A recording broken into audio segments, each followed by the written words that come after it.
हमारे बीच है झारखंड प्रदेश कांग्रेस के पूर्व प्रदेश अध्यक्ष सचिव और प्रवक्ता शमशेर आलम जी और नवनीत चिरे जी। सभी बीपीएल बिलो पॉवर्टी लाइन से हम ऊपर ले जा रहे हैं।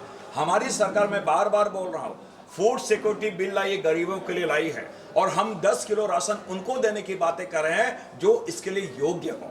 ऐसा ना कि मैंने कहा कि जो जिनको देना चाहिए वो जो पात्र हैं उनको दे, उसके लिए मुझे कोई आपत्ति नहीं है। लेकिन क्या 80 करोड़ हमारे बिलो पॉवर्टी लाइन में है? आप बड़ी बड़ी बातें करते, दावा करते हैं कि हमने एवं बिलो पॉवर्टी लाइन से ऊपर हमने ले आया, गरीबी रेखा के ऊपर हम ले आए हैं। हमारी लड़ाई उस जगह पे है। एक चीज उसे आपकी सरकार ने बंद करवाया था, केंद्र सरकार ने। एक और आरोप है, दोनों सुन लीजिए। और दूसरा एक आरोप है कि उनके समय में जो ये एयरपोर्ट वाला मामला है, जो बोकारो का एयरपोर्ट है, उसमें एक अग्निशमन का गाड़ी देना है, उसको अभी तक नहीं दिया गया 4 साल के दौरान। मैं आपको एक चीज बता दूं, आपने 1 रुपये रजिस्ट्री की बात की, आप पूरा डेटा उठा के देख लें। 1 रुपया एक निश्चित रूप से महिलाओं की सुरक्षा देने की बात है, महिलाओं के नाम पे जायदाद या उनके नाम पे रजिस्ट्री की बात है। आपने देखा होगा सरकार का जो रजिस्ट्री लॉस हो रहा था और इसका फायदा उन लोगों ने उठाया जो बहुत ही सक्षम और जो बहुत ही बड़े लोग, उन लोगों ने महिलाओं के नाम पे वो जमीन खरीदना शुरू किया और सरकार के राजस्व को हानि किया। जब पूरे डाटा का आकलन करने के बाद देखा राजस्व की यहाँ पे हानि हो रही है, तब इसको रोका गया कि जिस वर्ग के लिए लाया गया उस वर्ग को ये फायदा नहीं हो रहा। दूसरी बात, आपने कहा जो ये कोई एयरपोर्ट क्या अग्निशामक केवल एक गाड़ी के कारण रुकी हुई है क्या? उसके बहुत नहीं, मैंने कहा बहुत सारे ऐसे टेक्निकल इश्यूज हैं। तो मैं समझता हूं कि कोई बहाना ना मिला तो इस प्रकार के अग्निशामक गाड़ी के बारे में बातें की गई है, क्योंकि उसमें जो मुझे पता है कि जो चीजें आनी चाहिए था, जो क्लियरेंस होनी चाहिए था, जो इनिशिएटिव लेने चाहिए था, उसमें ये मौन धारण किए गए। एक बात और मैं बताना चाहूंगा, सबसे बड़ी बात मैंने कहा कि आज 12 के 12 सांसद हैं, इन्होंने जब 1,36,000 करोड़ रुपए के डिमांड की रॉयल्टी के, क्यों नहीं उसके बारे में डिमांड किया गया? रेलवे का जोनल जो हमारा रेवेन्यू सेक्टर था, जो हमारा इंफ्रास्ट्रक्चर में काम आता, उसके बारे में मौन क्यों रहे?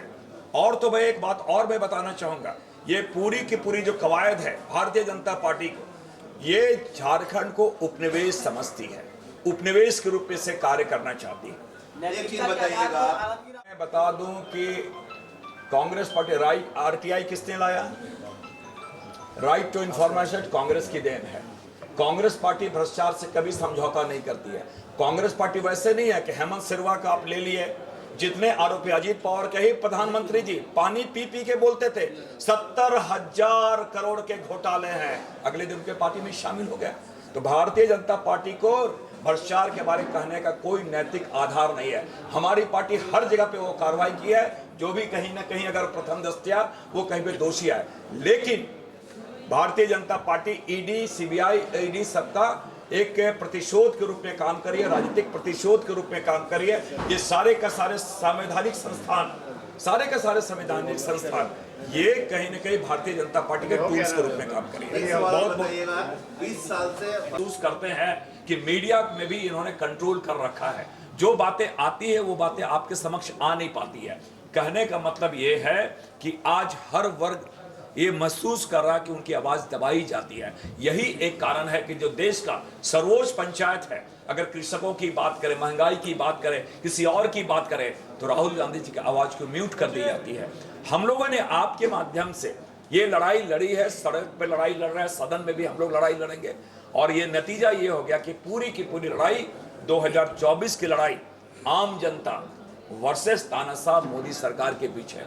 ये लड़ाई एक तरफ गांधीवादी सोच के साथ, संविधान के साथ हम चल रहे हैं, दूसरी ओर गांधी के हत्यारे नाथूराम गोडसे, जिसका संवाहक भारतीय जनता पार्टी आरएसएस को लोग हैं, वो उनके साथ चल रहे हैं। कहने का मतलब कहीं न कहीं ये गांधी वर्सेस नाथूराम गोडसे, संविधान बचाओ और संविधान हटाओ वाले पे लड़ाई है, और आज आम जनता वर्सेस तानाशाह मोदी सरकार के बीच लड़ाई है। और आज मैं कह सकता हूं आपके माध्यम से कि आज यह कांग्रेस पार्टी महागठबंधन के प्रत्याशी अनुपमा सिंह के माध्यम से पूरी लहर, पूरे धनबाद में जो हमने देखा है, पूरी की पूरी लहर महागठबंधन कांग्रेस पार्टी की ओर है। मैं स्वयं लोहरदगा का प्रत्याशी रहा हूं। लोहरदगा 13 तारीख को मेरा चुनाव हुआ है। मैं स्वयं वहां पर लोहरदगा में भी जनादेश कांग्रेस को मिला है। ऐसा पूरा जो फीडबैक हमें मिले हैं, यहाँ भी धनबाद में भी हमारी परचम, कांग्रेस पार्टी की परचम लहराएगी और ये कह सकते हैं कि पूरे झारखंड में 14 के 14 सीटें महागठबंधन पे खाते मारी है। हम पूरे आश्वस्त हैं। Thank you.